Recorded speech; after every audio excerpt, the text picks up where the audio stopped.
శ్రీవారి మహాప్రసాదాన్ని అడుక్కుంటున్న కాస్ట్లీ బిచ్చగాళ్ళం మేమంటూ వ్యాఖ్యలు చేసి ఇటీవల కాలంలో వివాదంలో చిక్కుకున్నటువంటి యాంకర్ శివజ్యోతి ఇప్పుడు వైఎస్ఆర్ కాంగ్రెస్ పార్టీ మీద సీరియస్గా ఉన్నట్లుగా కొన్ని వార్తలు వస్తూ ఉన్నాయి.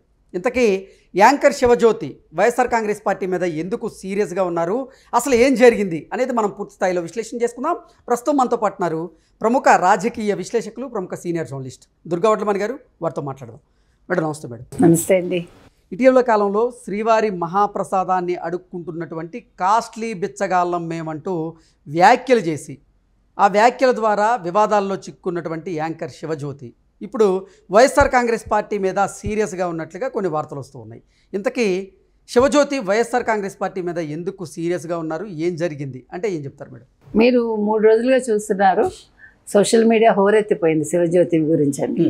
అంటే శివజ్యోతి మీద బాగా నెగిటివ్గా వచ్చేసింది. ఎందుకంటే ఆవిడ ఒక వీడియో చేయటం ఏంటి, నేను తిరుమలకి వెళ్ళాను, చాలా కాస్ట్లీ ప్రసాదాన్ని మేము కాస్ట్లీ బెగ్గర్స్గా తీసుకుంటున్నామని అంది ఆవిడ. అది చాలా కాంట్రవర్సీ అయ్యి ఆవిడ మీద చాలా నెగిటివిటీ వచ్చింది. అది ఎంతవరకు వెళ్ళిందంటే ప్రతి వాళ్ళు ఆవిడ తిట్టడం మొదలుపెట్టారు. ఎందుకు శివజ్యోతి వైసీపీ మీద ఫైర్ అవుతున్నారంటే, శివజ్యోతి మీద ఈ మధ్యన మొత్తం సోషల్ మీడియా చాలా కథనాలు ఇచ్చింది, అవి కూడా చాలా నెగిటివ్గా. ఆ నెగిటివిటీ ఎంతవరకు వెళ్ళిందంటే ఆవిడ్ని టీటీడీ బ్యాన్ చేసింది, తిరుమల రాకుండా వెంకటేశ్వర స్వామిని దర్శించుకోకుండా ఆవిడ ఆధార్ని బ్లాక్ చేసింది అని ఒక న్యూస్ వైరల్ అయింది. మొట్టమొదటి ఏం జరిగిందంటే, అసలు ఎవరు శివజ్యోతి అనే ఆవిడ తన భర్త తమ్ముడితో కలిసి తిరుమల వెళ్ళారు. వెళ్ళాక ఆవిడ అక్కడ ఒక రీల్ చేసింది. ఆవిడ ఆ రీల్లో ఏం చెప్పింది, మేము కాస్ట్లీ బెగ్గర్స్ కొండ మీద శ్రీవారి మహాప్రసాదాన్ని అడుక్కుంటున్న కాస్ట్లీ బెగ్గర్స్ మేము అంటూ వ్యాఖ్యలు చేశారు. అవి దుమారాన్ని రేపాయి, అవి చాలా దుమారాన్ని లేపాయి.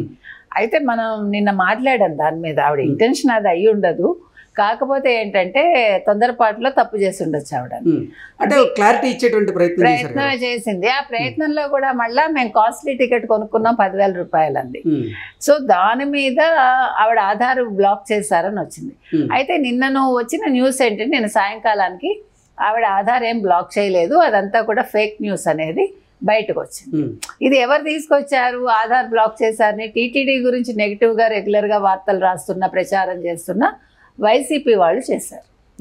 అందుకని ఇవాళ ఆవిడకి చాలా కోపంగా. నిన్న మనం పాజిటివ్గానే మాట్లాడాం శివజ్యోతి గురించి చెప్పాలంటే.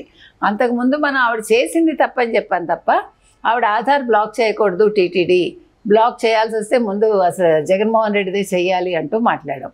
మనం సమర్థించాం చెప్పాలంటే శివజ్యోతిని. ఎందుకు సమర్థించామంటే, ఆవిడ వెంకటేశ్వర స్వామి భక్తురాలు, 7 శనివారాలు వ్రతం చేసి ఆవిడ నేను ప్రెగ్నెంట్ అయ్యాను అని చెప్పారు ఆవిడ. అంటే దేవుడిని నమ్ముకుంది ఆవిడ. అయితే అన్ఫార్చునేట్లీ ఆవిడ అత్యుత్సాహంతో ఆవిడ మాట్లాడిన మాటలు నెగిటివ్ అయ్యాయి. ఎందుకని నెగిటివ్ అయ్యాయి, ఆవిడ అదేదో గొప్పగా చెప్తున్నాను అనుకుని కాస్ట్లీ ప్రసాదం అన్నట్టుగా మాట్లాడింది. మేము కాస్ట్లీ బెగ్గర్స్ అని మాట్లాడింది. అది ఆ పదాలు అనేది చాలా నెగిటివ్ అయింది. తర్వాత తను ఇచ్చిన వివరణలో కూడా మేము కాస్ట్లీ టికెట్ 10,000 రూపాయల టికెట్, శ్రీవాణి టికెట్ తీసుకున్నాం. ఈ కాస్ట్లీ అనే పదం అమ్మాయి పదే పదే వాడడంతో అది ఎవరికి నచ్చలేదు. అయితే మనం అమ్మాయి వైపు నుంచి ఆలోచించినప్పుడు, శివజ్యోతి ఒక సాధారణ కుటుంబం నుంచి వచ్చింది. ఆ అమ్మాయి అనుకోకుండా మంచి ఫేమ్ వచ్చింది, యాంకర్ కావచ్చు, ఇన్ఫ్లుయెన్సర్ కావచ్చు, మరొకటి కావచ్చు. తనకంటూ ఒక గుర్తింపు తెచ్చుకున్న ఆవిడ లవ్ మ్యారేజ్ కూడా చేసుకుంది, భర్తతో బాగున్నారు, 12 ఏళ్ళు 10 ఏళ్ళు అయింది, పిల్లలు పుట్టలేదు. సో ఈ శనివారం వ్రతం గురించి ఆవిడ చెప్పటం, నేను ప్రెగ్నెంట్ అయ్యానంటాం. ప్రెగ్నెంట్ అయ్యి ఆవిడ కొండకు వెళ్ళారు కాబట్టి మనం ఆవిడ మీద నెగిటివ్ చేయొద్దు అని చెప్పాం మనం నిన్న. ఎందుకంటే అది ఆవిడ మెంటల్గా ఆవిడ కొంచెం బాధపడచ్చు. కాబట్టి ఇవన్నీ దృష్టిలో పెట్టుకుని ఆవిడ నిజంగానే వెంకటేశ్వర స్వామి భక్తురాలు ఆవిడ, కాబట్టి ఇంకా దీన్ని ఎక్కువ చేయొద్దు అని చెప్పాం. కానీ ఆవిడ చాలా ఫీల్ అయింది. ఎందుకంటే ఒక నెగిటివ్ పోస్ట్ వాళ్ళు పెట్టడం వల్ల టీటీడీ మీద బ్లాక్ చేశారు ఆధార్ అని, అది ఇంకా పెద్ద వైరల్ అయింది. ఇప్పుడు అనవసరంగా అమ్మాయి అందరి నోళ్ళల్లో పడింది కదా, దాని మీద ఆవిడ కోపం వచ్చింది. నా ఆధార్ బ్లాక్ చేయటం ఏంటి, నేను ఇంత భక్తురాలని కదా, వైసీపీ ఎందుకు ఇట్లా నెగిటివ్గా చేస్తోంది అనేది ఆవిడ ఆరోపణ అన్నమాట. ఓకే, అంటే నిజంగా అసలు తిరుమల తిరుపతి దేవస్థానం వారు శివజ్యోతి మీద ఆగ్రహించింది కానీ, అలాగే ఆవిడ ఆధార్ కార్డ్ని బ్లాక్ చేసింది కానీ ఆవిడని మళ్ళీ తిరుమల రాకుండా నిషేధించింది కానీ జరగలేదు. అది అసత్య ప్రచారం అంటారా? ఖచ్చితంగా అసత్యమే. ఎందుకంటే అసలు టీటీడీ ఎటువంటి వీడియో ఇవ్వలేదు, ఎటువంటి వార్త ఇవ్వలేదు, ఎటువంటి వాళ్ళు అసలు మేము ఇట్లా బ్లాక్ చేసామని వాళ్ళు చెప్పలేదు. ఇలాంటి వార్తల మీద ఖండన కూడా ఇవ్వలేదు వాళ్ళు. ఎందుకంటే వాళ్ళు ముందు చెప్పుంటే ఖండన ఇవ్వాలి. సో ఆల్రెడీ అమ్మాయి మాట్లాడింది ప్రజలకు నచ్చలేదు కాబట్టి శివజ్యోతి అనే అమ్మాయి ఆల్రెడీ సారీ చెప్తూ ఒక వీడియో చేశారు ఆవిడ. ఇంకా మిగతా రీల్స్ ఎవరు చేయకుండా వాళ్ళు చూస్తామని అన్నారు. కాబట్టి ఇది ఇక్కడితో సద్దుమణిగిపోయింది. దీన్ని మళ్ళీ వైసీపీ వాళ్ళు ఇంకా పెద్దది చేస్తే మాత్రం బాగోదు. ఎందుకంటే ఆ అమ్మాయి ఇప్పటికే చాలా హర్ట్ అయింది. అంటే ఓకే తెలియదు ఎందుకు వైఎస్ఆర్ కాంగ్రెస్ పార్టీ వారు శివజ్యోతిని టార్గెట్ చేశారు, శివజ్యోతి మీద అసత్య ప్రచారాన్ని చేస్తూ ఉన్నారంటే ఏం చెప్తారు? ఇక్కడ శివజ్యోతి మెయిన్ టార్గెట్ కాదు, వాళ్ళకి టీటీడీ మెయిన్ టార్గెట్. ఎందుకంటే ఇప్పుడు కల్తీ లడ్డు కావచ్చు, పరకామణి కేసు కావచ్చు, చాలా సీరియస్ గా ఉంది. ఇప్పుడు నిన్నను ఆల్రెడీ సుబ్బారెడ్డిని మళ్ళా విచారణకు పిలిచారు. పరకామణి కేసుకి ఇవాళ వెళ్ళాలి ఆయన. నిన్న ఢిల్లీలో ప్రెస్ మీట్ పెట్టి కూడా మాట్లాడాడు ఆయన. సో ఇవాళ అందరూ కూడా ఇరుక్కున్నారు. ధర్మారెడ్డి ఆల్రెడీ నేను తప్పు చేశాను అని ఒప్పుకున్నాడు, పశ్చాత్తాపడ్డాడు. తర్వాత భూమన కరుణాకర్ రెడ్డిని మొన్న విచారణకి వెళ్ళి ఏం మాట్లాడాడు ఆయన పరకామణి కేసులో, ఏంటి ఇది ఎక్కడ నైలు నదిలో ఎన్ని మొసళ్ళు ఉంటాయి, ఇవాళ పడ్డ వర్షంలో ఎన్ని వర్షపు చుక్కలు ఉన్నాయి, ఈ వారం రోజుల్లో ఎంతమంది తలనీలాలు ఇచ్చారు, ఎన్ని కిలోలు వచ్చింది, ఇలాంటి ప్రశ్నలు వేశారు అంటూ అతను చాలా వ్యంగ్యంగా చాలా సబ్జెక్ట్ డైవర్ట్ చేసి మాట్లాడాడు. సో ఇవాళ అందరూ కూడా భయపడుతున్నారు. ఈవెన్ జగన్మోహన్ రెడ్డి భయపడుతున్నాడు.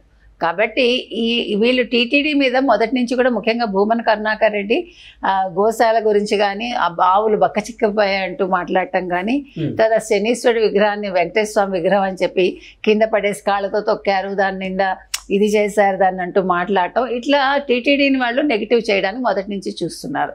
ఎందుకంటే వాళ్ళ చేతుల్లోంచి జారిపోయింది. ఇవాళ కల్తీ లడ్డు విషయమే లేదు అన్నది ఇవాళ ఒక పెద్ద ఇష్యూ అయింది. అది కల్తీ నెయ్యి వాడారని తెలిసింది. నిన్న దాని మీద వివరణ ఇస్తూ సుబ్బారెడ్డి అయితే మేము టీటీడీ గోశాల నుంచి వచ్చిన ఆవుల వెనని మేము నెయ్యి చేసి ఆ నెయ్యే వాడాము మేమని ఒక స్టేట్మెంట్ ఇచ్చాడు నిన్న. అంటే వాళ్ళకి వాళ్ళే ఎలా తప్పులు మాట్లాడుతున్నారో, ఎలా ఇరుక్కుంటున్నారో మనం చూస్తున్నాం. సో ఈ నేపథ్యంలో ఈవిడిది బ్లాక్ చేశారు అంటే టీటీడీ మీద ఒక నెగిటివిటీ వస్తుంది కదా, అందుకని వాళ్ళు దీన్ని ఈ అమ్మాయిని టార్గెట్ చేసుకున్నారు అంతే. కాబట్టి ఇవాళ శివజ్యోతి మీద టీటీడీ ఎటువంటి ఇది తీసుకోలేదండి చర్యలు. ప్లస్ ఆ అమ్మాయి ఆల్రెడీ సారీ చెప్పింది. ఇంకొకసారి ఆ కాస్ట్లీ అనే పదం వాడకుండా ఉంటే బాగుంటుంది. ఇంకా ఈ ఇష్యూని ఇక్కడితో ముగించేస్తే ఆ పిల్లకు కూడా ఆరోగ్యరీత్యా మంచిగా ఉంటుంది. మరి శివజ్యోతి గారు దీని మీద మళ్ళీ స్పందించేటువంటి అవకాశం ఉందంటారా? తెలియదు, మనం ఇవాళ రేపు వెయిట్ చేద్దామంటే స్పందిస్తే స్పందించవచ్చు. ఇంకా దీన్ని ఇక్కడితో వదిలేయండి బాబు అని అడగచ్చు ఆవిడ. సో టీటీడీ వారి దగ్గర నుంచి అయితే ఆవిడ ఆధార్ని బ్లాక్ చేసినట్టుగా ఇప్పటి వరకు ఎటువంటి అఫిషియల్ అనౌన్స్మెంట్ కానీ ప్రకటన కానీ రాలేదు. ఖచ్చితంగా రాలేదండి.